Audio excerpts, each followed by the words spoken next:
So, you love talk radio? Then you'll love TalkStreamLive.com. TalkStream Live is always on, 24/7 with the best streaming talk shows. Find your favorite talkers and discover some new ones. It's free, readily available online or on mobile with any smartphone or tablet. Finding your favorite talk shows all in one place has gotten a whole lot easier. Just go to TalkStreamLive.com. Be sure to download the free apps from Google Play or the iTunes App Store.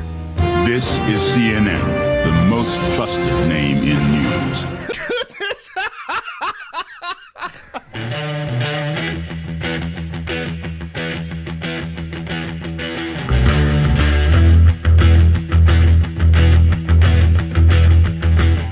Hey lovelies, we're back. Yes, it's time for the kitchen table. I'm Ria Bow, just outside London. We've got someone new for you to listen to as well. We've got Nan in Ireland. We've got DB, an Aussie in Sydney. We've got Scotty, a Scot in Sydney who run away. And we've got Joss, someone new for you to listen to, also in the UK. Today we've got loads to cover. And the idea, if you're new to the kitchen table, is we try to talk, although we're on air, as if we were around our own kitchen table. So you may not say it in the real world, but you would say it around the kitchen table with friends or whatever. That's the objective. It's a challenge for us all. So bear with us, but that's what we're aiming to do, to bring you a really honest conversation. That is the aim. I'm going to open up today with some audio that I've found. I knew about this for a while, but I'm going to be bringing it to you. And I know some of you I'm going to put this on YouTube at some point, all going well, for you to view. So I'm going to open up with a divisive character, and that character is Nigel Farage. Now, I know this dude divides people. I've heard all sorts of sides of it. But for me, I heard him say something really straightforward, and he helped me understand something. So I'm going to play you a clip. For those on video, you'll see the picture. For those on audio, obviously you just get the audio. So check this out. This is Nigel Farage talking about the national identity and the EU identity. I think is significant. It just clears something up for me. Right, you ready? Here we go. So here's Nigel Farage talking to Cadence Owens on a show. I shall just change this so you can see it. Let's get the desktop. And here you go, guys. Nigel Farage. Check this out. But here's the theory. The theory is that the nation state existing leads to nationalism. Nationalism directly leads to extremism, directly leads to Nazism, directly leads to the Holocaust and catastrophe. And therefore what we have to do is to abolish the nation state and abolish nationalism. That's the theory. That's the lie. That's the theory upon which the whole of the European Union actually is predicated, and their desire for that to become a bigger thing on the global stage. But they get something wrong. Provided the nation state is a functioning democracy, it doesn't go to war. And I've tried this around all the left-wing universities in the UK and a few in America. When we talk about nationalism and what it means, I always say this to them. You give me an example. You give me one example of two mature democracies, mature functioning democracies going to war with each other. There aren't any. So what we should be pushing is not abolishing nation states and handing power up to global bureaucracies. What we need to champion around the world is the concept of democracy. And where you've got democracy, you will have peace. And generally, where you've got democracy, you will also have greater prosperity and greater living standards. And that's the bit they miss. That's the part of the theory that is wrong, the lie, as you call it. And that's so many, and I've met so many in the last 25 years of our political leaders in Britain. And I say to them, well, why haven't you got the confidence? But the nation state leads to war. This is what they've got wrong in their minds. And the thing that worries me slightly is that we're still teaching that doctrine. Well, I think the thing that worries me the most. Right, there you go, guys. So you get the idea. So We've got this raises some simple questions that I need to answer, if nothing else, for myself. And that question is, one, did people know in joining the EU that they should be giving up the nation state? So we're out here. We all know the term nationalist has been dirtied in a big way. So now if we take that at face value, in good faith, what Nigel Farage just said, this makes sense, doesn't it? Because if the EU are seeing it how Nigel Farage says they're seeing it, and that resonates with me, it makes perfect sense why the nation, if you talk about nationalism, pride in your country, etc., you're a baddie. So here's a question. I'll run it round first. Let's get Joss on the scene first because he's new here. Joss, do you think people know, and should we be that quick to give up our national identity? Well, what can I say? I mean, I think had the EU right from the off just been an agreement of to keep peace and trade between nations, fair dues, but we are witnessing sort of pan-European fascism coming right out of the EU, aren't we?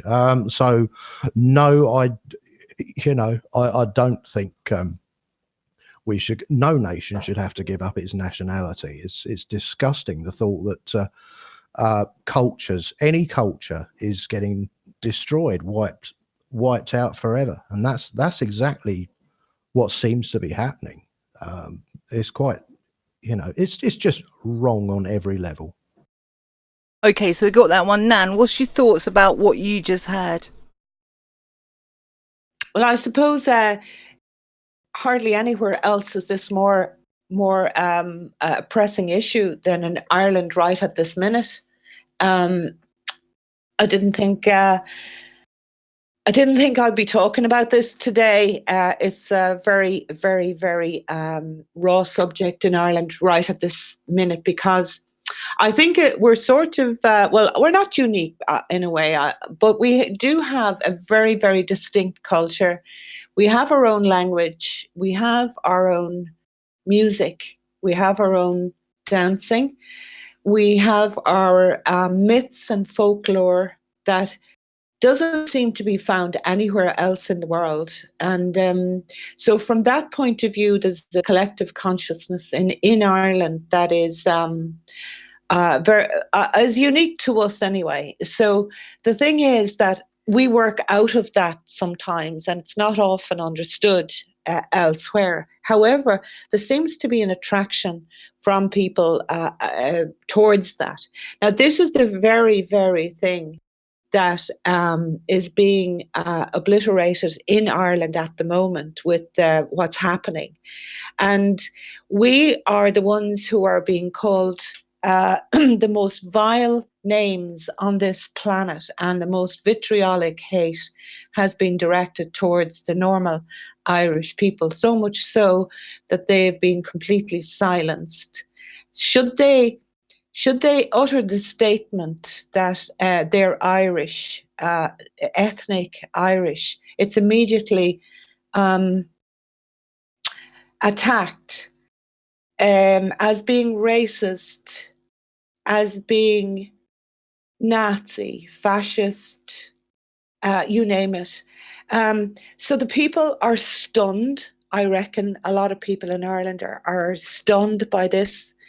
That's the way I sort of feel this morning. We've had a very, very bad week with regard to our national identity. We have our constitution is being obliterated as we speak. I don't often report on some of the things that are happening, but that's before I even apply myself to what Nigel Farage has just said with regard to what he said. So I'm just going to throw it back there to the guys. Okay, let's go DB. DB, what are your thoughts? Well, it's just the propaganda game. You you just throw it up against them, the same ploy, but you don't call it. Look, they've managed to invert nationalism and turn it right back into a social nationalism of the Hitler, and immediately they've compounded the human idiom to think, Hitler, nationalism, boom. So you just steer around it and you call it national identism. And it's identism. It's the identity of your country, of its dances, of its songs, of its older language, of its forms of colloquial language in different areas. You keep them. Look, the globalists want to turn every country into a recyclable plastic milk bottle that when at the time they're ready, they'll break it down into little beads of plastic again and reform it into another milk bottle.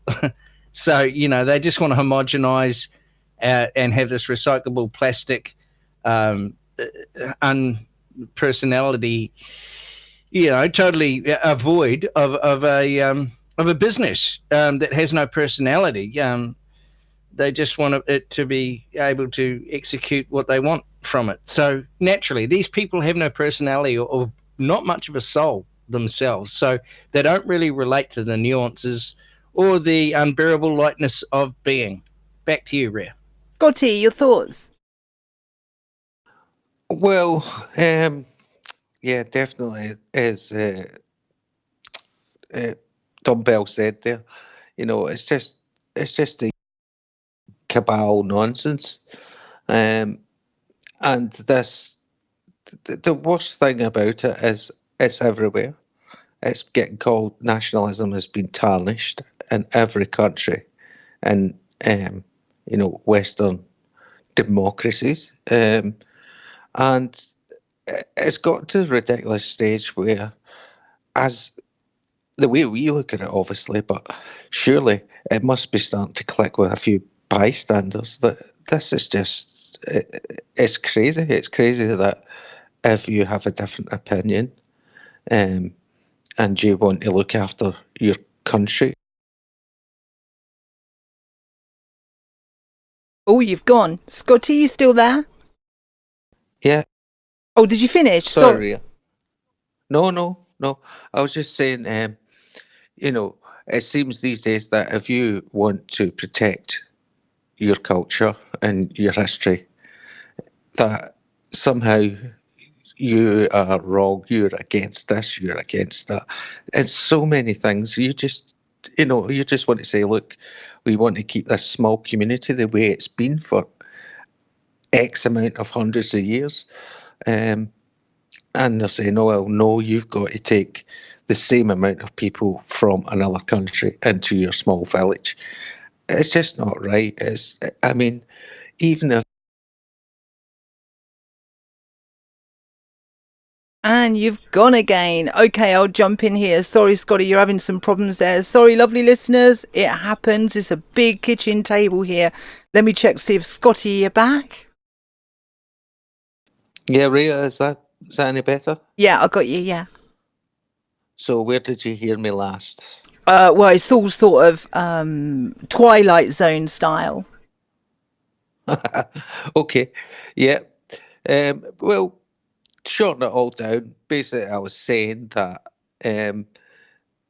the demonisation of having a different opinion and want to protect your heritage is got to a ridiculous stage where it is essentially the Twilight Zone. How, whether it's Farage saying it or whoever's saying it, it's the truth. Why should you be labelled something when if you it's an inversion basically of what's happening? The devils are right there in front of you. The ones that are, especially in the EU's case, are the ones that are unelected and making all these rules and saying you can't do this and you can't do that because we want to make this all homogenized. And it has to change. It has to change soon, Rhea. Okay, I'll jump in there. So is what I thought. Well, one, I'd never heard a politician of really any kind come out and string that out in order, where the equation was nationalism leads to extremism, extremism leads to supremacy, supremacy leads to war. I've not heard anybody say it as directly as that. And you got the whole Nigel Farage thing, you got the UKIP thing going on. It's created tension within people that still have loyalty to their nation. They identify with their nation, right? So that's kind of what's going on. So with this, if this formula is to be taken on face value, nationalism leads to extremism, leads to supremacy, leads to war. Did the EU ever stand up and say that? Have you lovely listeners ever heard a politician say that before? For one, and surely identity, part of identifying with your nation, there is an element of loyalty, and the cornerstone for loyalty is trust, isn't it? So at least when I dig a little deeper, I see, right, so is what our government should have said to me, so I understand, is, right, we're joining the EU and we want you to shift your trust and loyalty from the UK to the EU. And I think for me, that's where I've been going wrong. I'm trying to reach into national identity, things that make England, the UK great.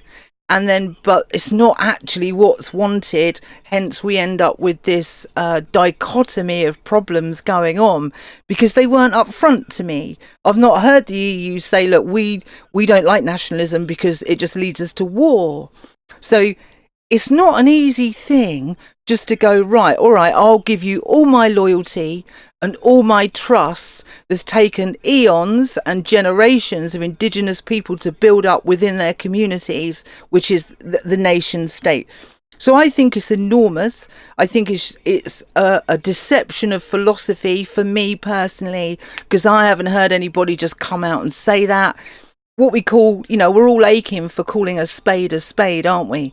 So there you go. I wanted to bring that up for anybody that's out there. So for me, I feel as though I just got a peek behind the curtain that was Nigel Farage calling a spade. This is the way they see it, and this is where they've gone wrong. So in turn, I'm thinking, wait a minute, you just want me to move my loyalty and trust over to you? When it's all I see is a partial democracy. I don't want to get behind a partial democracy. And it's acknowledged that the EU is only a partial democracy. I've been reading papers on it during the week. It's not like a mystery. It's like, so why would someone want to vote for a partial democracy and not a full democracy? I don't know. So there you go. There was Nigel Farage giving us an insight into the EU's philosophy of national identity. It's bad and it means war. So anybody out there saying, I love England, that is on the receiving end from the EU, seen as you are going to take us to war. So that is the way I see it. Any further comments on what I just said? Let's go, Joss. Yeah, I've been itching to butt in and holding myself back because this stuff makes me so angry. It really does. It's absolutely divisive MK Ultra garbage, isn't it? It's just absolute lies. The assumption that if you support your own nation, your own culture, that you're a warmonger. What a horrible lie to brainwash people with. Get stuck in, Joss. Don't hold back. Well, I don't know. I'll get arrested if I say too much. No, we're all good. We're around the kitchen table. We've all got a coffee and a whatever. Just get in there. This isn't Sunday Long Live. You can just get stuck in. You've dropped the MK Ultra in there. Just carry on. Yeah, I mean, grief! I saw a video the other day. My favourite guy again, Mark Passio, happened to watch one of his more recent podcasts, and he was talking about the cabal, the global elite, the dark Satanists. And when you think of Satanism, you think of kind of the opposite of Christianity. That's not what it's about at all. There are people running this world, who by definition are Satanists. They don't care. They have no scruples about anything except the advancement of themselves and their agenda. And they're running the left wing and the right wing. That's it in a nutshell. They've got us all divided. You know, this saying, the left wing, right wing, same flipping bird. You know, it is. They're controlling the bird, and they've got us all fighting against each other. And you've, I don't know, I could go on for hours. You've got you know, the left brain people and the right brain people, i.e. those who have more confidence in I think generally people who are more right brain orientated, they tend to be the bosses, and whatever. They're self, you know, they could be self-employed. They're generally more confident in themselves, and they believe strongly in individual freedom, so they tend toward the right wing. Left brain, right wing. How weird is that? The left brain people. Hang on, did I just get that right? Oh, I'm confused. Anyway, yeah, people who are more left brain orientated are the ones who take orders. They don't have so much confidence. They're constantly taking orders, so they have this sense of dependency.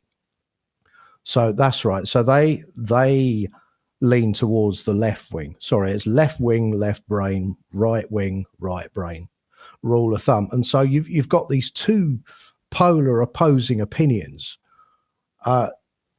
kicking the hell out of each other, whilst the cabal are just carrying on with their agenda and bringing everyone into slavery. That's exactly what the EU's about. It's destroying everything, leaving everyone with no roots. A rootless people can't stand. They've got nothing to stand against, nothing to stand up for. That's the agenda. So what an absolute lie, telling people that if you dare to be comfortable among your own kind, among the people who share your culture, if you're comfortable with that and you want to protect that, then you're a warmonger. Oh my God. How evil can you get? Nan, your thoughts? I think that the democracy issue has been subverted as well, because in Ireland, in our constitution, we had a tweak in the constitution before it was, I believe it hasn't even been ratified yet, but all our democracy allows us to do is elect our representatives. Once those representatives are elected, then we basically have no further say in the matter. And this is where that whole process has been subverted. I believe in the States as well, they have the, what do they call them? There's a name for it, where democracy basically is, it's a bit like, I suppose, mob rule. Whereas, say, for instance, in Ireland, with the, for instance, the major concern in Ireland is that we will be a minority in our own country in a very few years. So basically, what we have is an import of a vote. So we're importing the votes, and of course, the politicians are very, very interested in getting elected in order to wield the type of power they need. And this is what's happening here. So there's democracy for you in action. So it's working against the idea of an ethnic, I suppose, people who are allowed to exist, which is not happening in Ireland at the moment. It's judging by what's going on at the moment out there. So the other thing I think as well is that with the New World Order and the globalist plan and the Kalergi plan, as we know it, or whatever plan they have for Europe,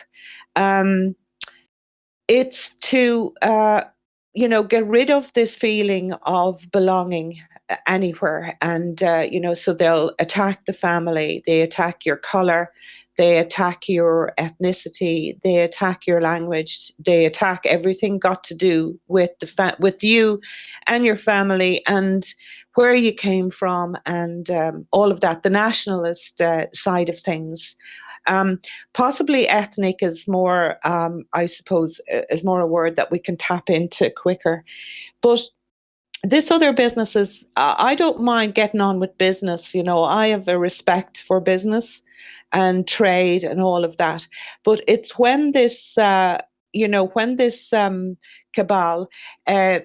intervene in the lives of ordinary people, and this, like basically this human trafficking that's going on at the moment, is it comes into the light, if you look at Farage's statement, because they're basically ferrying or moving people around the world like cattle, like a farmer would move his cattle, or exporting cattle here, there, and everywhere, or breeding cattle, and it's basically treating people as if they were commodities.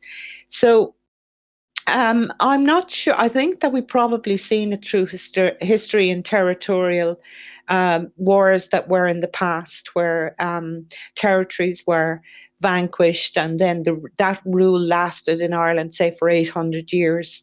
And then it changed. And in other countries, then you have equivalents of so forth. But I don't think we've ever seen it on a global scale. And it's my belief that they've carved up this planet into a couple of different zones, and that they will be ruled by one elite. And as we know, it's the New World Order. But how they're going to achieve it, I think, is maybe not this time by tanks and stuff or nukes or whatever.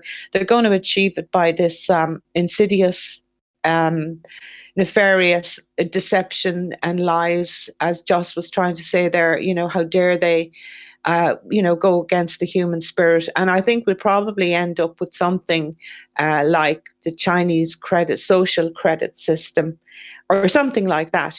So where does that leave ethnicity? It leaves it nowhere. It leaves us all like homogenized people on the lowest level of Maslow's hierarchy of needs. So whether they'll succeed or not, is another story, because they've negated the soul of humanity, I think, at this stage of the game. I'm probably being a little bit emotional this morning, guys, but that's just the way I am today at the kitchen table. No worries. Right. So again, the formula was pride in nation equals nationalists equals war, according to the EU. DB, your thoughts? Well, the same people that are putting out that rubbish are the ones who are going to be left in their little encircled area with areas like countries like Italy and Hungary, and growing more and more antagonistic and anti their great big utopia by the 6 months. The EU, when you think of France and who else is it, Germany, really, they're going to shrivel. They're going to be surrounded by a feudal state. And feudal states, how old Europe sorted itself out and created the borders until everybody got sick of the bloodshed and said, look, let's just draw the line here and stop. You got to learn, we all know the cabal and how they operate and what they're doing. I mean, there's a lot of things there's a lot of things in play at the moment, right? You've got the Committee of 300. Underneath that, you've got the City of London Corporation. Under that, you've got corporations like the BIS, IMF, World Bank. Underneath them, you've got an outfit called Group of 7, Group of 20, Group of 30. And then they're all controlling bankers. That involves the gnomes of Zurich, right? And that pans out to like things like the Bank of America, Bank of China, Barclays, Commerce Bank, Deutsche Bank, Ing Bank, JP Morgan. That's how they run this. And that's how much the City of London is close. It's straight after the Council of 300, the City of London gets the go-ahead. And it's above the IMF and the World Bank.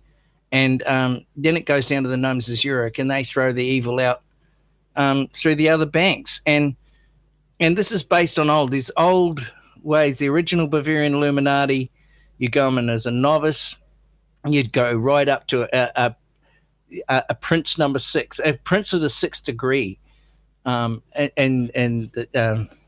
Today's Illuminati, there's a female grandmother, and the Ipsissimus is a male equal. Then you've got the orders, like the top candidates go through the knights and then the patriarchs, skull and bones leadership. Then you've got CFR.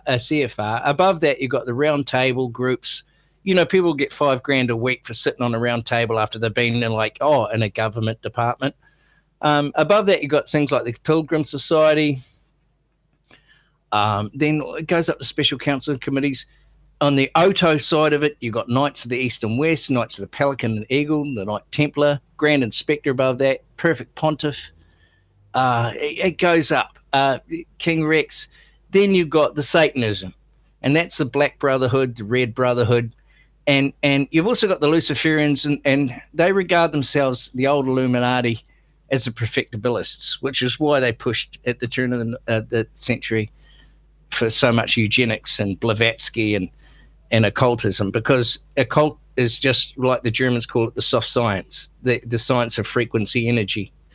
And people are starting to understand that now. But what these guys thought of as the secrets they thought were so important that only the elite should have it, only the bloodlines, only these old people. So they formed this whole cabal. The cabal involves like the agnostic Illuminati. The Illuminati is the cabal. It's a blanket term for the agnostics, the Satanists, the Luciferians, who believe the Satanists are just poor cousins. And then you've got the real maniacal religious Illuminati, who believe that there has to be rubble in Damascus. It has to be destroyed and irradiated before the Battle of Gog and Magog will happen. All this sort of stuff. But what's happened is this was pre-216, and everything was written in stone. Like Codex Alimentarius was written 60 years before it was meant to happen in 209. Boom, on the dot, on the second, it came into law. And that basically turned food into a loaf of cardboard. And it put a lot of people out of business, and good people. So, take money away and you control countries, but control food and you control the individual. And that's what they've been trying to do with this. Boom, fail. Because everything, their demon can't fly on 2 wings alone. It needs 3. And it hasn't got the military-industrial complex, the cesspit of Washington, D.C., because Trump's cleaning that out. The Vatican is turning for leadership, and the Vatican's going, yeah, we'll carry on with our grand scheme and get over and free passes for Africa, and we'll throw them like a dead weight against the countries we want to attack.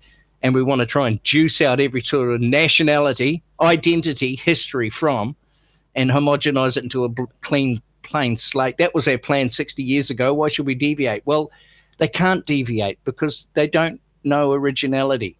They're not light on their feet. They're going to written in stone old rules, and they're clumsy as. The Galileo satellite was out all over for 6 days over the UK. Wonder why. Their communications are out. They're stuffed. They're desperate, hissing, clawing, spitting demons. And they're getting eradicated. And it's not going to happen overnight, but things are underway well and good. Back to you. Sorry for waffling. That's okay. I'm going to jump in there. So we're going to pull it back again. Scotty, so it's love for nation equals patriotism and nationalism. Nationalism in the EU's eyes goes supremacy, goes war. Your thoughts on that one? Well, I'll go back to something that you said earlier about the EU being a partial democracy. The way I see a partial democracy, especially the way it is in Europe, it's just basically like the old CCCP, where you've got the inner party who are making decisions on everything. That's what it reminds me. It's a mirror. This transition from just saying no to becoming a Nazi and then basically war is ridiculous. It's absolutely ridiculous. I think that is their philosophy, because that is essentially their plan. They're laying it out there in black and white. If you look into EU papers, UN papers, migration pacts, and everything, it's all written there. You just have to understand the language and read between the lines. And yeah, this whole thing where they're saying, they've just tagged it this. This is why the media is working there and saying, oh, reporting this as right wingers, extreme right wingers. Um, there was a article last week. I can't remember who it was on, but the headline said extreme right wing, and when you went into the story, they never mentioned extreme right wing again. And that was it. That was it. It was just a headline. It was just clickbait, essentially. And the problem is, a lot of the people today, because they get the news off the internet and social media, that's all they're seeing. So, it's definitely, as Josh said, MK Ultra.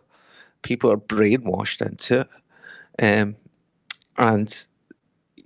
the countries aren't agreeing to it, and they're pushing this. That it's almost as though they're pushing it. Well, it's not almost. It is. They're pushing it. They're controlling it, and well, do I think that's true? No. If people are aware, then that can easily be lessened. I don't think it could be stopped, but you could certainly lessen the effects of it. The more people are aware, the more people know the fact that, look, this is what they want you to do. If you don't do it, then you're totally messing up all their plans.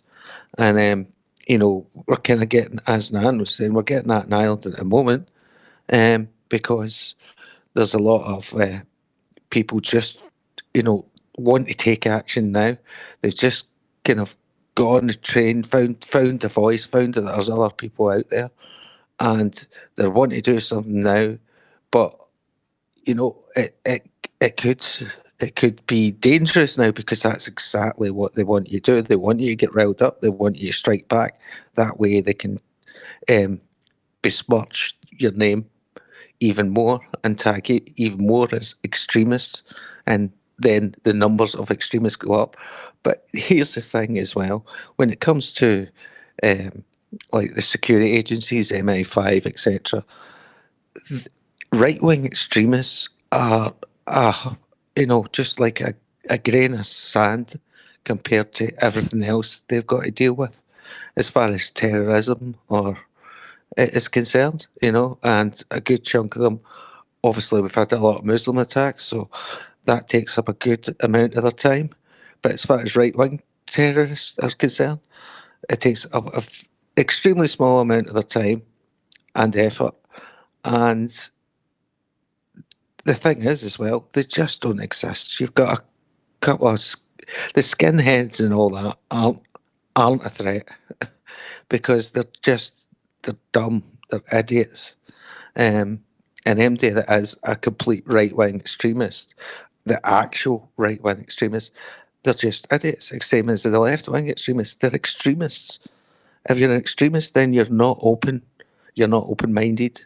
You're not going to take any, any other point of view. And again, on the nationalism thing, how far did they go with this? Can we not?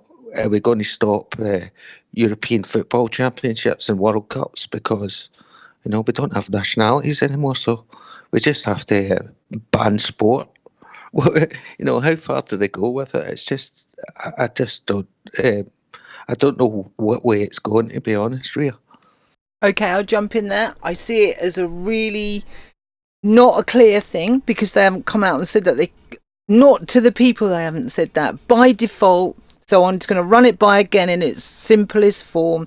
Patriotism, nationalism, Love for your country leads to extremism, leads to supremacy, leads to war. Excuse me. By default. So anybody out there through the EU's eyes, if you're not prepared to hand your loyalty, hand your trust to the EU, you want to take your country to war. That's the way. If we take what Nigel Farage said at face value, remembering that the mission statement of the EU, quote, is, quote, national sovereignty is the root cause of the most crying evils of our times.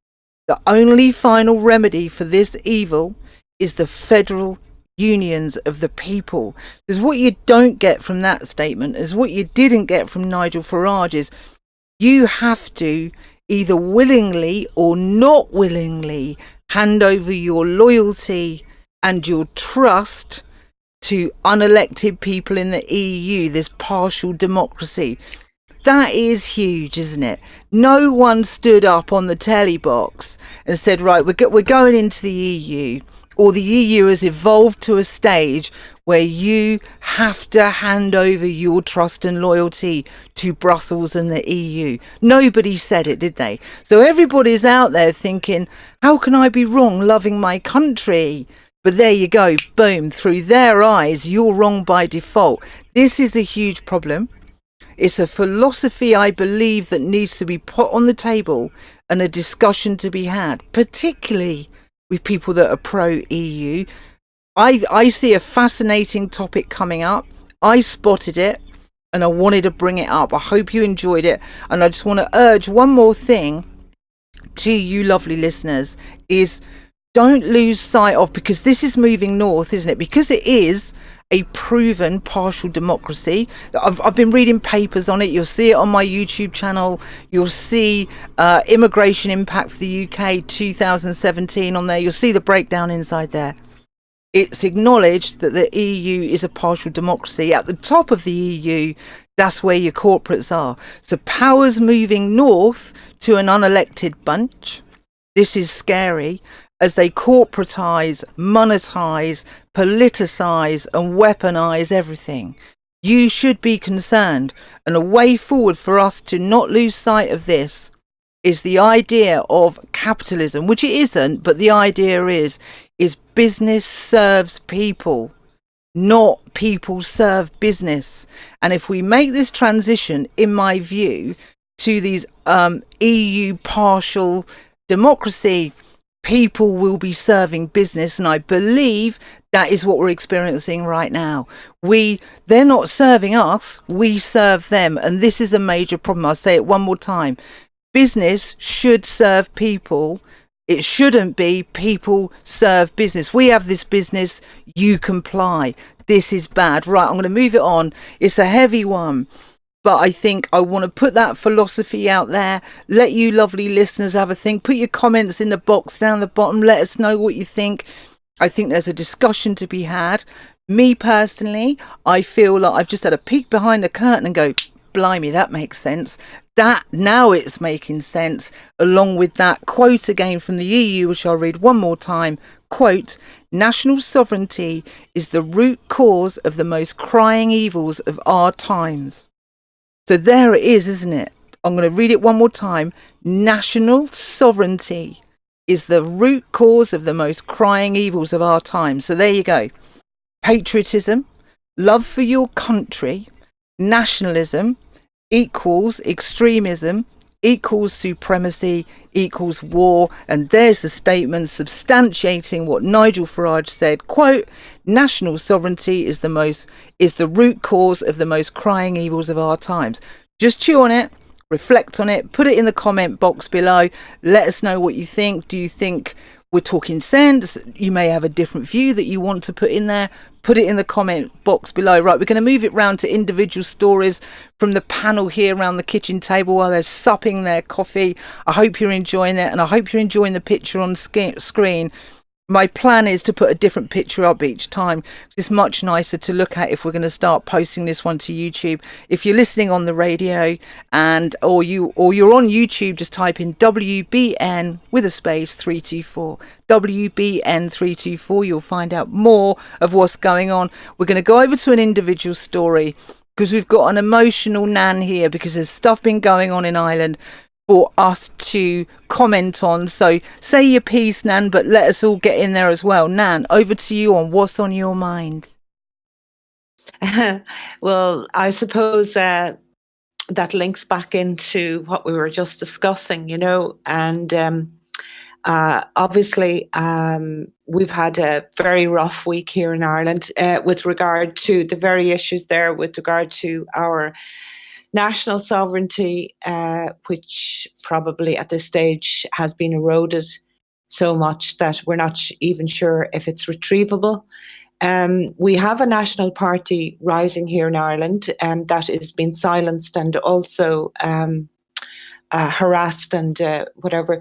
But the voices of Ireland are being closed down and targeted severely at the moment. We have a campaign by the NGOs and this proxy government in Ireland that has emerged called NGOs. They've hoovered up all our community organisations. Obviously, our media is linked into the MSM globally. Social media, the headquarters of Google and Facebook and Twitter is actually in Dublin. We've had scenes outside those media outlets where we have people literally screaming at. It just reminded me. You often heard me say that I feel like Don Quixote and the windmill. And when I saw Gemma O'Doherty yesterday with her speakerphone there, just literally screaming at the edifice that is Google, it just reminded me of Don Quixote and the windmill. Howling at the moon is another one I use. The other very concerning thing that we have going on here as well, that it seems to be coming from the Irish people themselves.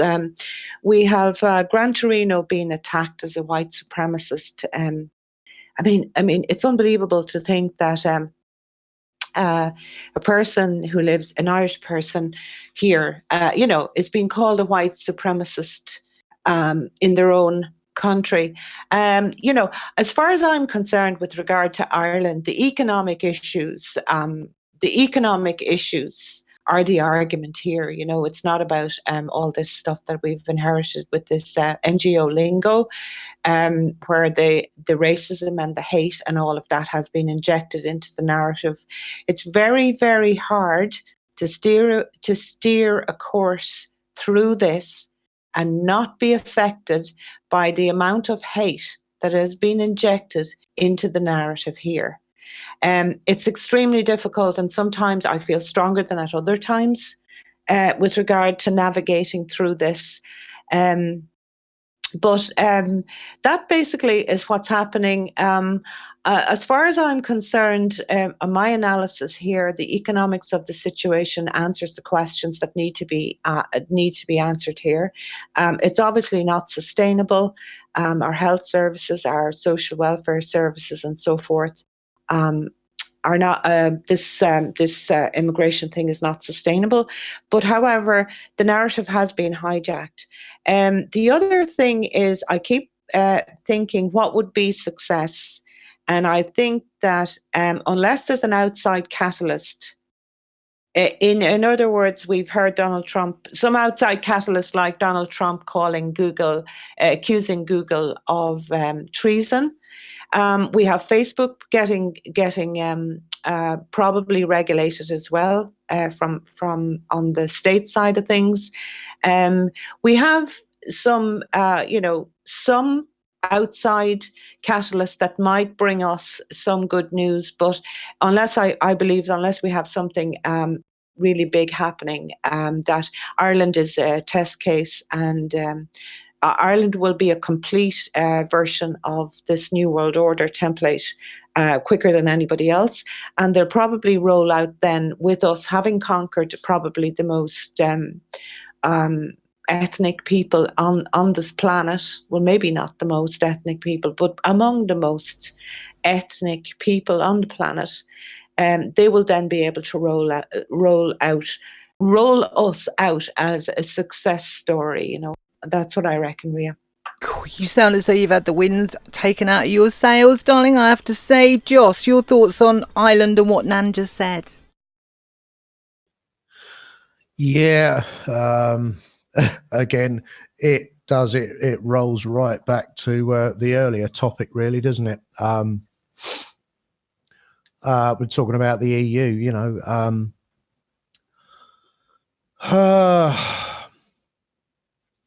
I think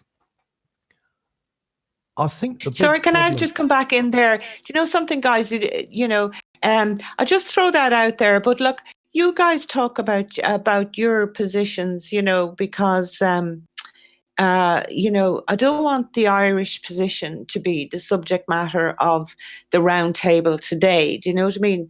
I don't want to hog this particular section of the discussion. So, you know, just feel free there to apply what I said to your own. I know, Joss, and guys, that in the UK you have the same issues, and in Australia they deal with it slightly differently. So it'll be really interesting for me to hear how these issues are being dealt with in other jurisdictions. Joss? Yeah, that's totally cool, Nan, by the way. What I was going to say was, you know, I mean, let's take the education system. What a mess. Instead of our children being brainwashed MK Ultra style about, you know, genders and quite unnecessary levels of sex education, you know, why don't they teach morality in schools? If they taught morality, and you know, one of the greatest moralities that anyone can learn is how can I put it? Well, basically, it's sort of one of the main tenets, if you will, behind of natural law, of Christianity, of Buddhism, of paganism, and that is quite simply: do not unto others what you would not want done to yourself. And if you apply that to a nation, if an entire nation, an entire culture of people learnt that, then no nation would have any desire to go to war with another. And no nation would have any desire to take over another, because this is what's going on. We're you know, what we're witnessing is globalist conquest without weapons, or without traditional weapons, guns and bombs, etc. It's, you know, the weapons are language, MK Ultra, neuro-linguistic programming. We're bombarded with it all day by, you know, common purpose, Fabian society, all this stuff. The entire media is and politics is swamped with all the time. Is disgusting. Feudal situations always existed in tribes. It's just that the cabal are finding a way to angle that feudal system, inflame it, and angle it towards their own means. I mean, Aboriginals, okay, in Australia, in certain areas, when they're tribal and stuff, it's not a matter of whether you're brown or white. It's a matter of what shade of brown you are. So, or it's a matter of Uncle Roger's a child molester. Well, that's his part of the family. They've got to sort it out. That sort of stuff goes on, and it goes on in a lot of tribal huts and villages and yeah, third world places. So you find areas, or you find some And even now, in tribal areas in Africa, they're starting to get the machete swinging about other tribes encroaching on the area because they're being squeezed by the cabal to form a cohesive unit to throw at Ireland and Canada and Britain. So it's a way to inflame it. It's the human animal, unfortunately, will find a way of fighting to get what it wants instead of just protecting what it has.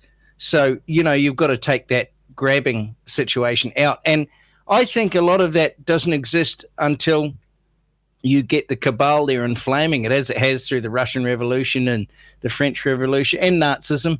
Nazism's just as big a form of a tool in its toolbox as communism is, as ISIS is, as Antifa is. Well, they're the minor tools. They're the smaller wrenches, ISIS and Antifa compared to communism. And when you talk of MK Ultra, well, yeah, it's the high priesthood. They had everybody jaws gaping in Egypt, didn't they? They thought it was the pharaohs that were in charge, but it was actually the high priesthood that were in charge of a lot of things. And they put the pharaohs and everybody up there to a degree as their bloodline Kardashians. Look at these people. Look at the other hand. Shiny, look. And it hasn't stopped happening. But, it's hard to say, especially to Nan who's in Ireland, chin up, mate, it's going to get better, because you guys are on the Somme. It's a battlefield right there of really, they're trying to tear down the structure, and the structure is not letting itself be torn down, and the people aren't letting it be torn down. And it's a matter of holding out under the barrage, I think. Back to you guys. I'll jump in there for a second so it doesn't get too messy. Let's pass it over to Scotty. Your thoughts? Yeah, well, the whole Ireland situation at the moment, obviously, I've seen it develop with Gran Torino and what's happened with Gemma at the moment. What I'm hoping with that situation is that it unites more of the people who are on the patriotic side, and they see, well, maybe if I don't agree with Gran Torino or Gemma, they are essentially our kin. So, let's join in our, let's get them back with the demonisation and shout them out for what it is. Yeah, it's getting to desperate stages now when these acts, whether it's just getting banned on a social media platform to actual physical attacks, where the attackers are boasting about it on social media, and it gets no red flags, it gets no slap in the wrists. Yet we know for sure if the other side did the exact same thing, it would be instant bans, or it would be all over the place. It would possibly even make mainstream news. So it feels as though, is it Lazarus that pushed the stone up the hill and it rolls back down again? It kind of feels like Sisyphus. So it kind of feels like that at the moment, and I think, as Nan says, it feels exceedingly, it's more urgent in Ireland at the moment, but it is happening everywhere. I think me and DB would probably agree with me. It's a little bit slower here, and because of our geographical location, we've got a bit of a. It's more like a drip feed here, so we can see all this going on, but so it's we know what's going to come, but it's all I can say is just you have to keep up. You have to keep more people aware, and if this ends up being in some way where more people are getting physically attacked, that's, even though it's not something I wish, that's something that's actually going to get more traction. Yes. on the news, unfortunately, as if somebody gets physically harmed during this. So, and going by what the way out of control way that these Antifa Egypts are going in Ireland and all over the world, because it's virtually it's rubber stamp over in Canada, it's rubber stamp over in Ireland, it's rubber stamp over in the UK, rubber stamp over here in the Southern Hemisphere, you know, and you see the way they're changing things in New Zealand as well. At a drop of a hat, they're changing it all. And it's moving so fast. And I think that's what people don't realise. When you see it right in front of you, you know what's going on. And it's just moving at such a rate that not even you can keep up. And yeah, you know, obviously, I totally feel for you, Nan. You know, I left Ireland in 2006, and I seen the start of it then. I seen certain places in Dublin city centre get changing to you know, to areas where certain races or cultures would hang about. And for what I've heard, that's just kind of multiplied out into to now where, like everywhere else, where you've got you know, areas, housing estates, towns, villages that are practically, you know, they don't have any kind of national citizens there. They don't have the you know, the heritage that they have. They've had for hundreds of years. That's gone within, you know, 10 years. I mean, how is that good for MD, including the people? Because what we've got to remember here as well, these people are victims as well. They have been used and weaponized, just like the left and the right are being weaponized as well. So, you know, even though there's a lot of, you know, tension about, we still have to remember that whoever else that we're being pushed to fight against are also victims in this, and they're being used as well.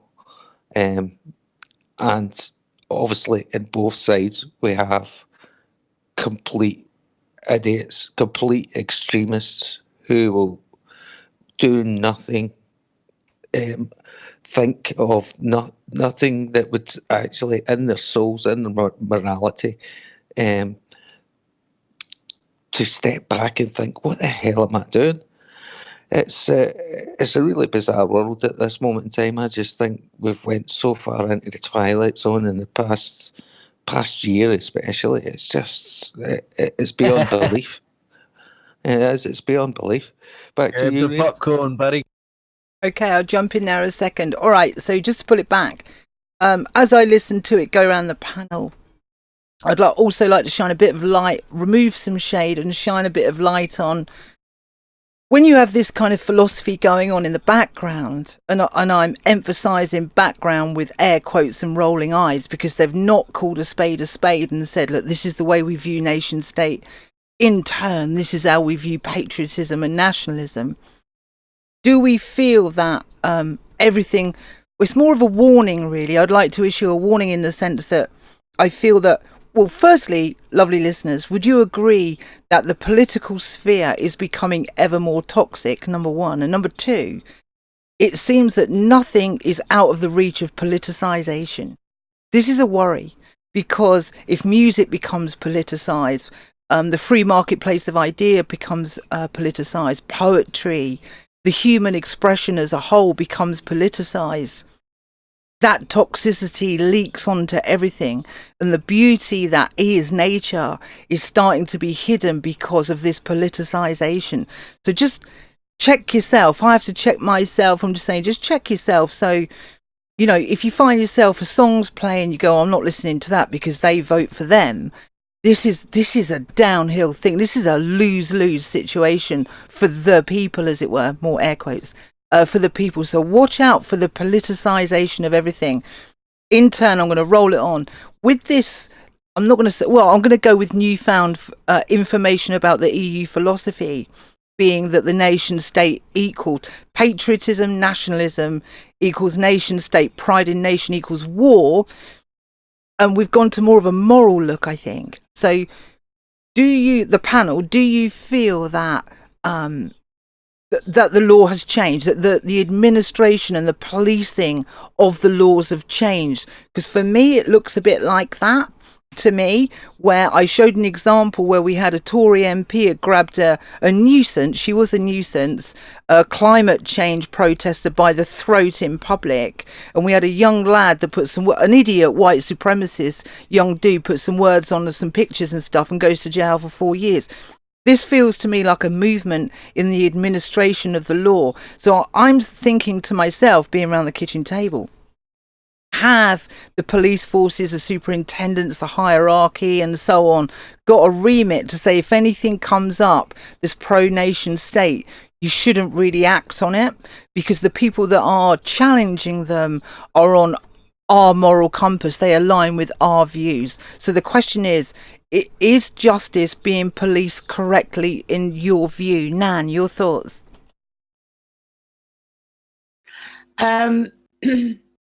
I'm just going to throw that back out there around the table this morning and see what the others think, Ria, of your question there. You know, the whole thing is so messed up at the moment that I'm just going to throw it out there and see what other people think. Joss, your thoughts? Well, it's glaringly obvious to me. Yeah, everything is getting politicized. We've only got to see some of the protests that are going on, and yeah, you mentioned this this politician grabbing one of these Extinction Rebellion people by the throat, or whichever nefarious radical communist group she belonged to. Who is it that gets tarred with the brush of evil? I don't know, 20 plus years ago, everyone just thought, the Greenham Common Lot and the Newbury Bypass Bunch and the animal rights protesters, everyone just thought they were a pain in the backside and kind of ignored them. Now everyone is cowed by it. You dare not so much as raise an eyebrow. You can't, well, apart from us lot, we don't care, but you dare not raise an eyebrow. You dare not air your views of disapproval against these people for fear of getting terrorized, frankly, by the likes of Antifa and other such extremist radical communist groups. This is what's happening in all Western countries, it seems to be. Any country that is basically runs on common law grounds, we're all being subjected to this barrage of hate, and the police stand by and do nothing, and unless, of course, it's a few so-called right-wing people, otherwise known as the silent majority, getting a bit miffed. Then they're ready to crack you over the skull and toss you in a prison cell and whatnot. It seems to be the way. It just every day I see this stuff happening. But I suppose I think I saw an article yesterday where certain high ups are looking now to actually prescribe high ups in Extinction Rebellion as they worded it as a radical anarchist extremist group, which by definition is wrong. Anarchism is kind of, in my opinion, where we should be heading, which is no rulers or absolute minimal rulers. You know, that. Yeah, so I think there is some common sense starting to creep back in, and I hope we start to see a backlash against these radical left-wing groups, because everyone is getting fed up with them, and yeah, they've all been frightened to air their views for fear of repercussions.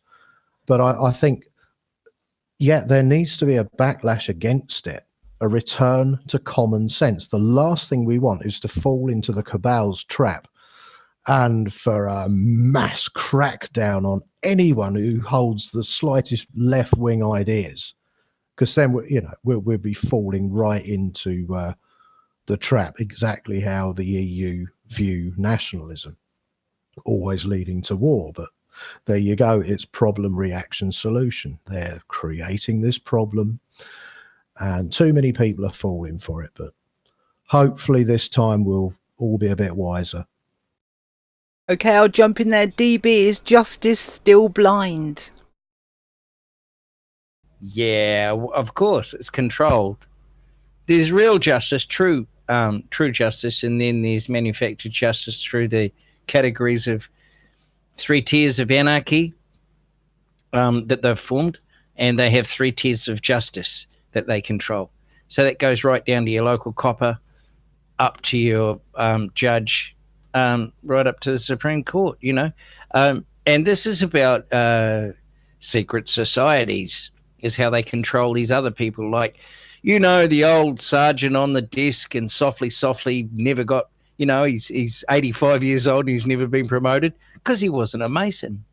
That attitude was prevalent in the copper society through the 60s and 70s, and the Masons were really big. And of course, not all Masons are bad. You've got your deep state Masons, and when you talk about America and all that before, the deep state, and their control has run through the left and the right paradigm, as Josh said earlier on, but that was through the neocons, the Wolfowitzes, and you still got Dana Perino yakking her head off over on Fox, all that whole neocon crowd.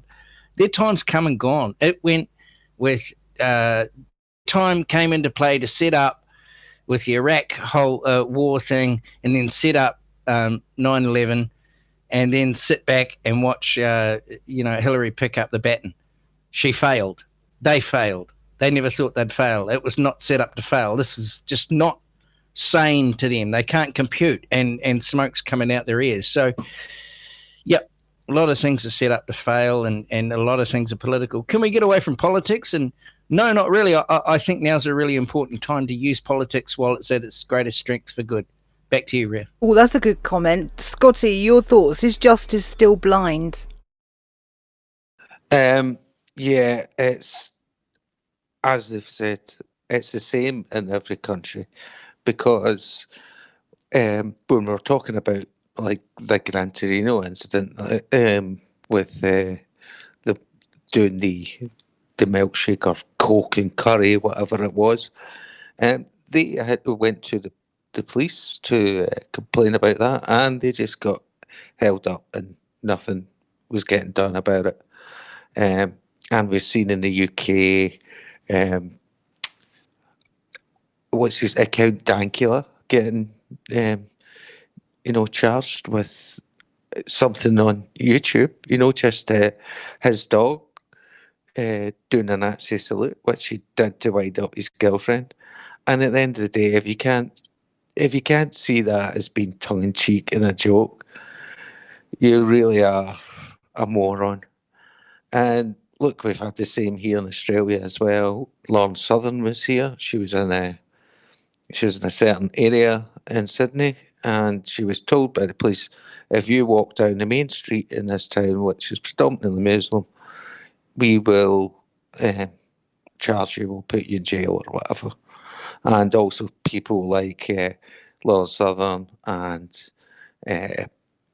what's that guy, Stephen Molyneux, They've been banned from speaking here. So many people have been, David Icke as well, are being banned from speaking here in Australia, and they're getting the kind of same treatment in various other countries as well.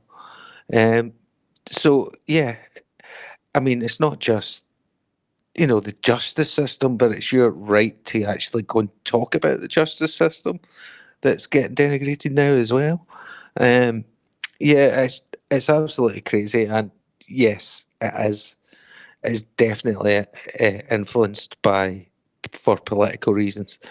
I mean, the cops. I'm hearing from folk in Britain, and I'm seeing it in some of the videos I watch on YouTube and that as well, is that the police situation has become so PC in the UK that you really don't have a police force that is capable of, um, you know, putting their heavy hand of the law down, you know, and that's worrying when you're kind of looking at police officers and going, geez, I'll slap about the head and they'll go into the fetal position. You know, I know everybody says nostalgia and all the rest of it, but you know, policemen of old, the bobbies on the beat, blah blah blah. Have you got some? You got a clip round here? I don't know. I didn't stay in them times. That sounds like, I don't know, the 60s or 70s or whatever.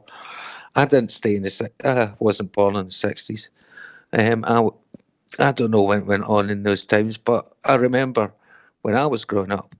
Have you done something bad that was just, you know, wasn't too difficult? You got a clip round the ear. If you came out and you're drunk and you'd start with something, they'd throw you in the cell and you'd be back out in the morning.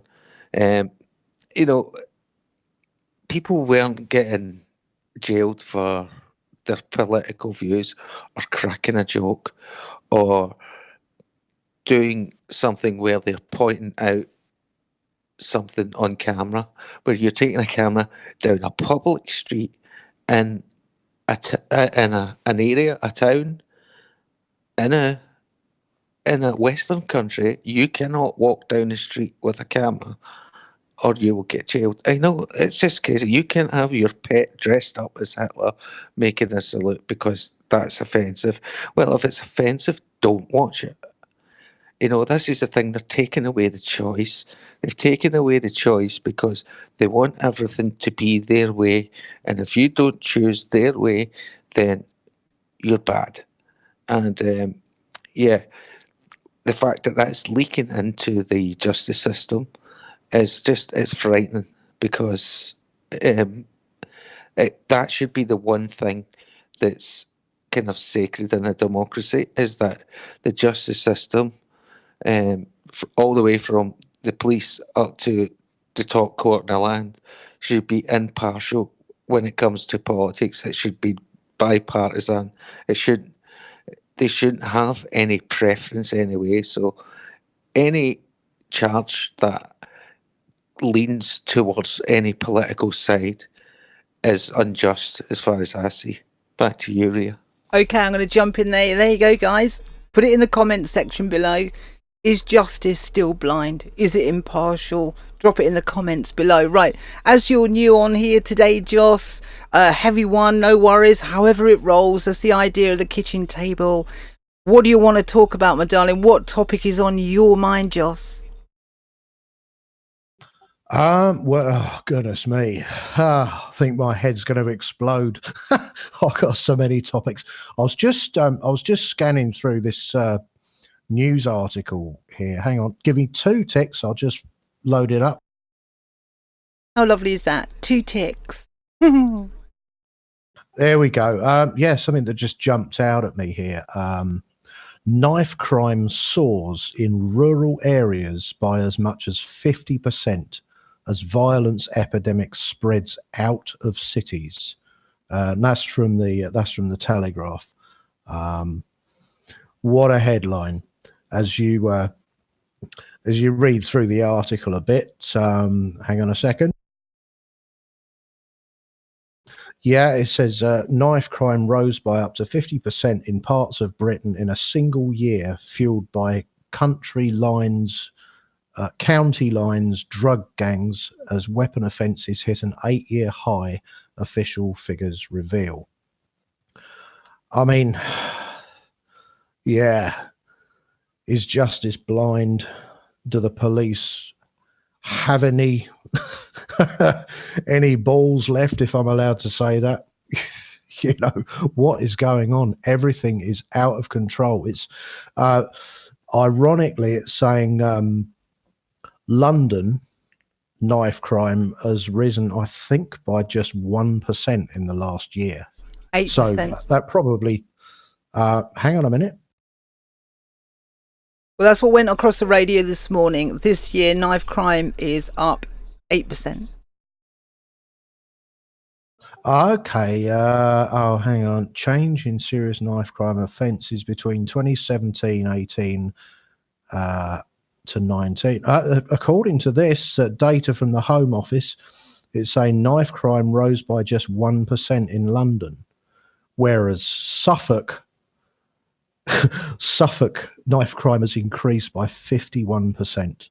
See, that sort of confuses me a little. Does it mean that the one person is 8 times more likely to stab you, or that there's 8 more people per 100 that are going to stab you separately?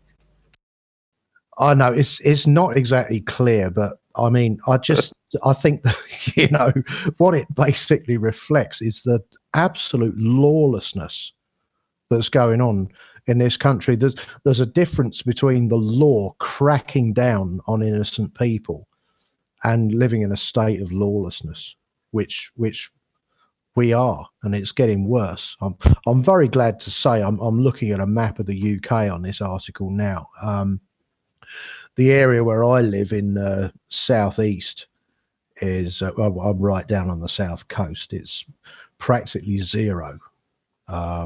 I'm not saying there is no knife crime, but nothing seems to have shifted here at all. So, but yeah, it looks like Wales parts. Is that Wales? No. Yes, parts of Wales. It's risen quite high, but I think that the worst increase of all is Suffolk.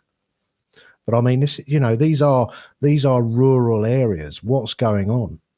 Unfortunately, there isn't a picture of Northern Ireland isn't included in this, but it would be interesting to see statistics for the whole of the British Isles, including Southern Ireland. But yeah, this is just focusing on England and Wales, to be honest. But it's a maddening situation, isn't it?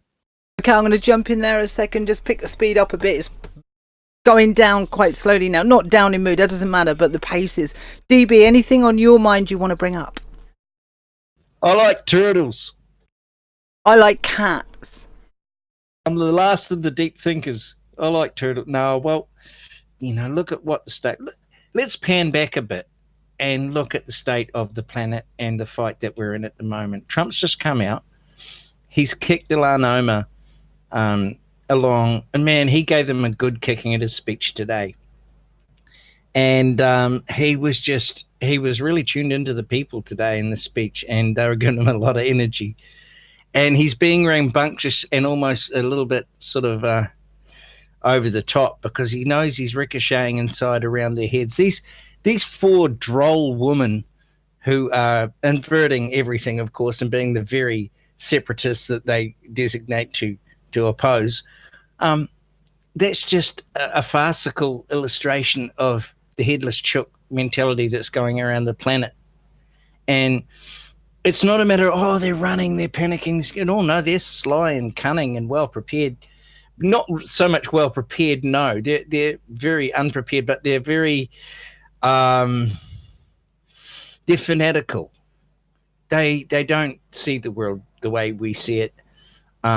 They're never going to. It's almost like metamorphosizing an animal to human terms. They're not going to think that way. They think along the lines. One of the way the Illuminati train their children as a baby is they'll sit it beside a glass of water, and if the baby goes to drink from that water, they'll beat it, and until the baby learns discipline and asks for permission to reach for the water, and even then they won't, and they'll leave the baby in the room alone. If it reaches for the water, they'll beat it again. until, even sometimes for 20 odd hours, until that baby learns that discipline and the whole thing, man. They're programmed, some of these people, that you wouldn't believe. So, and this isn't even going into the gory bits of MK that goes along with some bloodlines, and they get MK'd through their rituals. So, okay, let's leave that side alone, and again pan out on what's happening politically around the world. We've got this bunch of, really, they're only one colour. I metaphorically use that, and they have. They've got no option but to step out into the light, because they, first of all, they have to witness who they are, what they are, and be faithful to the cause, because they have to believe and show them belief that the Reich will not fall. But it's falling, man. It's falling around their ears. And what we stand really on the precipice of such historic, monumental times. And it seems almost dramatic to say it, and you just hang in there, trust the plan and all this. But man, the way things are being dismantled is at rocket fast pace compared to the eons it took to construct this gross little black pyramid they've got. So we're getting there, but man, it's not going to be easy pickings. And we are going to get down, and we're going to get very basic, and we're going to feel flat. But also remember, you're an electrical being, you're a spiritual being having a physical experience. So when there's partial eclipse of the moon and eclipses all the way over equinox and all that, it's going to drain you like a battery, and you're going to feel flat, and your emotions won't reach a dizzying height. Sometimes they might. And so just take time to recharge. Back to you guys. Tune in to Sunday Long Live. There's your answer. Bright and breezy every Sunday. 5 a.m. Eastern Standard, 10 a.m. UK, 9 p.m. New South Wales. We go there, but we keep it light. So I'm not really sure what to add to that, DB. So we'll move on to Scotty. You got any questions or have you got anything, Scotty, that's on your mind? Yeah, well, I'll kind of back where DB started with Trump and his rally today, and the energy it was about. There always is an energy about. Now, I don't know if any of you guys have watched any Trump rallies. They are they're kind of like a pantomime in a way. Trump has a general kind of script which he sticks to, but he kind of ad libs, especially the fact that he's changing locations. But he reacts to whatever's in the news, whatever's happening at that moment in time, and he's an amazing showman, to be honest. He has so much charisma. He holds the crowd in the palm of his hand sometimes. Yeah, they love it. The crowds love it. But I know I don't know if you've seen the part today where it was somebody held a baby up in the crowd. Now, if you're watching this on um, like Fox or any of the mainstream media or any of their platforms on YouTube, you just see Trump behind the screen talking. You don't see any of the periphery. The camera doesn't pan back. But luckily, one network, RSBN, which is obviously an alternative network, they did catch it. So basically, Trump was going, "Oh, look at that baby! Look at that beautiful baby! You know, that baby looks as though it's straight out an advert, advertisement or whatever." So he was really kind of pointing out this baby, uh, and he kind of went, "Oh, what a picture that baby would make." But we're going to have, and he said to the parents, "Your lovely couple, it's a lovely baby. We're going to have a great country all set for your child." So yeah, that was a good moment, And it wasn't till I seen this photograph of the kid that this kid had his little jumpsuit. He had a Q on the back. Now I know we don't talk about QAnon here much, but it was just what was the interesting thing was the fact that this was obviously the 17th of July, when this happened, and Q posted this picture shortly after, and that was post number 3438. Now, if you go back in time and you go to Q post 2347, that has a Twitter link at the start of it, which is QAnon baby. Important moment in time, it says. The picture will be the signifier. The signifier will force the Q. The Q will be answered. Where we go one, we go all. So the strangest thing about that, because it says Q baby and all that, the amount of days since that post, which was in October 2018 sometime, is 285 days, which is 40 weeks and 5 days, which is pretty much the exact gestation period of a baby, of a human baby. Now, if that is not a damn big coincidence, or that just doesn't kind of make your mind go, "Pow," I don't know what will, but to me, that is pretty amazing.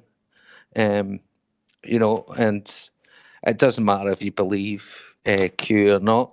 I just think that's pretty magical. Well, back to you, Ray, if you get anything to say on that one. I'm sure DB's got some. DB, what are your thoughts on that one? Oh, Q baby was a definite marker, a placeholder, and a marker. A Fox did cover it, Scotty. There's a photo there. You know, they covered it on a Fox News alert actually. But it's about a philosophy, and you know, one of the greatest assets Trump's got is not acknowledging the Q directive, because it has that mysterious quality to it that gets in the brains of the left, and they don't really know if it's this, or they do know deep down. They know what the story is, but they also know that as long as Trump isn't like, as long as he's doing little subtle gestures with this, it plays on the head more. And he's all about being inside the head and making them make the mistakes. You know, they've got a schism happening at the moment that Nancy Pelosi won't be able to drink her way out of. You know, she can't pay off or call in any old tokens or debts. They're going to be cramping in on her $230 million fortune and the $4.5 million, you know, houses and all the things that are going down. That's down the pike. But what a lot's got to happen. And with Q baby, yeah, the message was quite clear. There's placeholders and there's marker points, and this is all going along to the absolute fraction. Back to you guys. Okay, I'll jump in there. Joss, any thoughts on that one? I don't really have anything to do with Q. It's sorry, my keybind thing was going a bit mental on me. Yeah, I don't really have a whole lot to do with Q, other than to say I'm an observer, and I can't deny certain, for want of a better word, coincidences. I like the idea of it, but as I say, I suppose what it really amounts to is I came to it too late to the table. I mean, I've been I kind of joined this server about I think it was October, November last year, whenever it was. So, and it's the first time I'd really heard any kind of insight into what Q was about. So, I'm not even going to try to understand it. You know, it's wow. It's a big thing. It's a very interesting thing to observe as an outsider. That's about all I can say on it, really. I can see Nan's just posted, yeah, Q is the reason some of us are here. I could add to that and say I doubt these little chat rooms would even exist if it wasn't for the absolute chaos the cabal have thrown us into. It's a necessary thing to have these discussions. And it's great. It's great sharing ideas. Yeah, back to you. Okay, I'll jump in there. Let's run round for some finals now. Anything that's on your mind? Scotty, do you want to start your finals? Yeah, look, I just want to point out something that we never was the fact that the Ebola outbreaks just took a little turn. They think it's creeped over the border into Congolese territory where there is an international airport. So that's something we've got to keep an eye on, because the World Health Organization is finally stated it as an epidemic. So that's one to keep your eye on for the next week.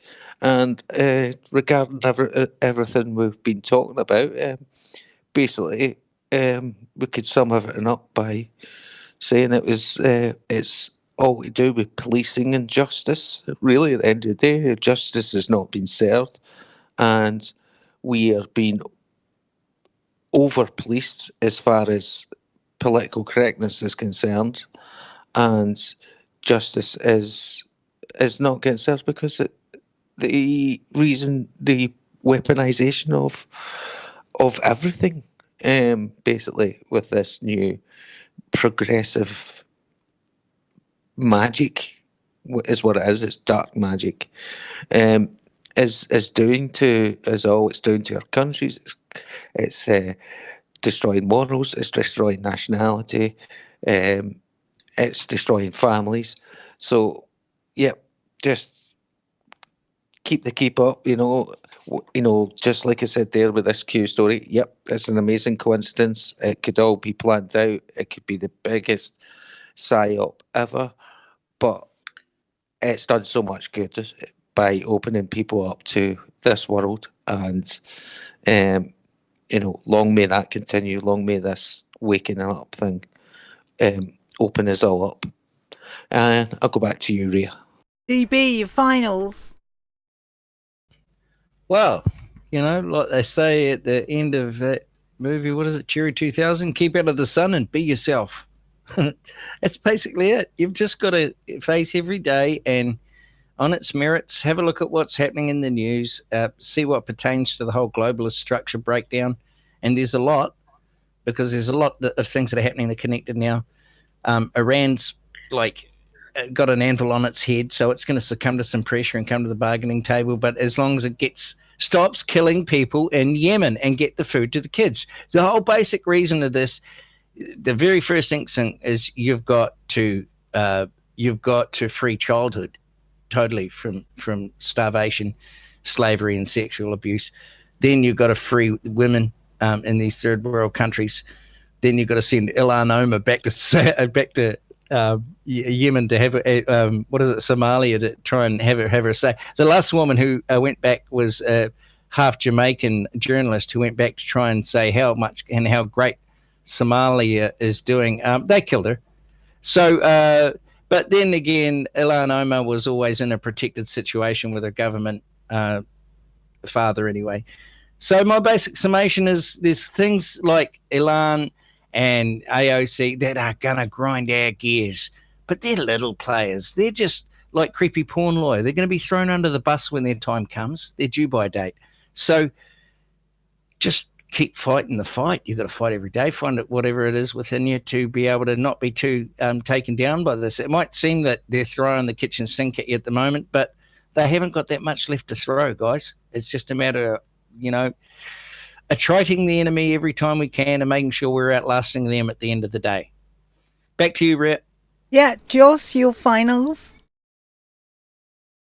What a nice little segue. Speaking of haven't got much left to throw, I just after that wonderful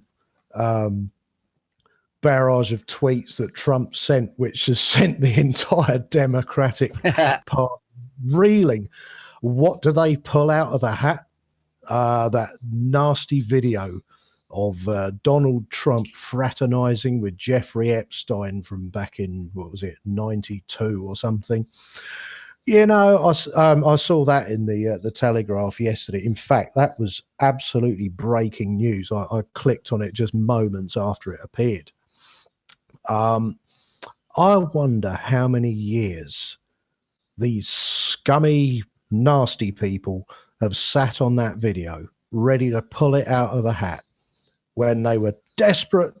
Oh my God, we're being beaten. Our lies are being exposed and all the rest of it. So they had that wild card, which, yeah, it kind of proves the powers that be are panicking. They've got nothing but dirt to try and throw about. And it's violent. I mean, I've watched the video, and, you know, it really doesn't say much. But there you go. They're clutching at straws. Viva la revolution. That's all I can say. Power to the people. Let's keep fighting. Okay, thanks, Joss. And Nan, your finals. Yeah, well, I just take, I trying to take strength from the fact that we're shining light on areas that these people have operated in the dark up to now. And we're shining light on what they're doing at the very the illuminated ones are being illuminated by us. So even though, like, the amount of evidence that is actually out there with regard to what they have been doing is phenomenal, and the fact that it's not yet all out there, it exists. It exists, and I think that with the Q thing and whatever, what's happened is that the researchers from all over the planet have been pulled together, and where they operated in isolation up to this point in time, they're now pulled together. And never before have we seen such a thing happen. So this globalist paradigm that they have also works for us as well. And sometimes, I suppose, because I live on a small island, that I sometimes get myopic in my vision. So it's really good for me to click into the bigger picture here, and to realize the work that you guys are doing, and the rest of the people, I suppose, of this planet are doing as well. So that gives me a lot of hope and turns things around a little bit for me, you know. So meanwhile, we continue to shine the light. Oh, amen to that. There you go, lovely. So that's it for this one. It got heavy in places, it got a bit wobbly in places, but I'm just going to wind it back. My finals are the philosophy. So I like to simplify things because I'm a bit thick, and it helps me understand that Nigel Farage comes out in the audio clip that you heard at the beginning saying, according to the EU, nationalists, which is patriots and nationalists that love their nation, will go to supremacy, will go to extremism, then go to war by default. So just breathe that in a second. It's a biggie, you know. So if you love your country, through the EU's eyes, you're a problem. Right, we're going to leave it there. I hope you enjoyed the kitchen table today. We're going to see you next week, and we'll see what next week brings. But meanwhile, I'm going to sip a coffee, and we'll be back with you on the other side of this with more great content.